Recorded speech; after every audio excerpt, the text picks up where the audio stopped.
I loved Brock when he was in Denver. I thought he played great. I wanted him to play more than I wanted Peyton to play. Peyton Manning watching from the bench. If Osweiler doesn't produce, that's who's coming in.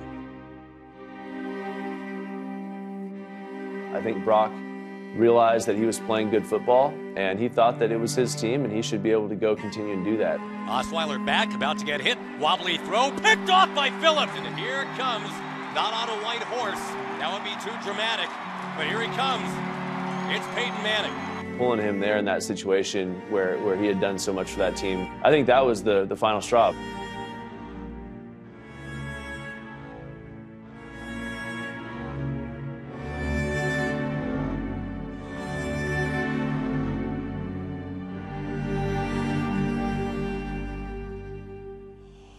Who is it that's going to replace Peyton Manning? We believe, Ian Rappaport, now NFL media insider, that job is Brock Osweiler. It appeared that the Broncos had a nice succession plan in place when Brock Osweiler was the backup quarterback and in line to replace Peyton Manning. If you talk to anybody from John Elway to Gary Kubiak to teammates, they just thought after the grooming that Brock Osweiler had that he would be the one to take things over here in Denver. And there's an offer on the table, rather, from the Broncos. Is he going to take that offer, or do we think he's hitting free agency in a couple of days? No, he is not going to take that offer.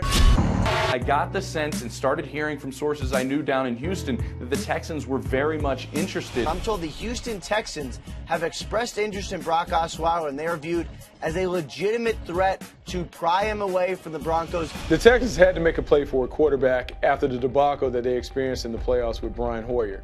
And so when you're surveying the landscape and you're looking for young quarterbacks who may have the potential, naturally they were drawn to Brock Osweiler. Things got really interesting that week leading into the deadline. That's when I found out from a couple of sources that Brock Osweiler was not returning phone calls, text messages. Brock Osweiler went dark with the Denver Broncos because he just kind of wanted to separate himself from the situation. A lot of time it's the agent that really says, let me handle this.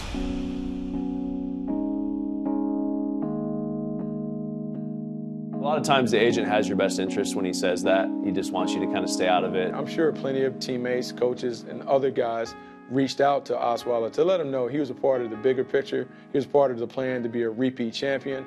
And so I'm sure they wanted to express those feelings to him. Because if the team feels like they can make it a personal thing, that you'll sign for less. Through the most of this, John Elway did have a number in mind that he was not going to go over. As much as people say it's not about the money, that's what it is. Because your agent drives it. He tells you what the contracts are. It's hard to pass up $1 million or $2 million or whatever that number is. So as much as people want to say, oh, this system's a better fit, I think this team's going to be better, that's not true. It's always one team values you more than the other team. That's where you go. Kind of liken it to breaking up with a girlfriend.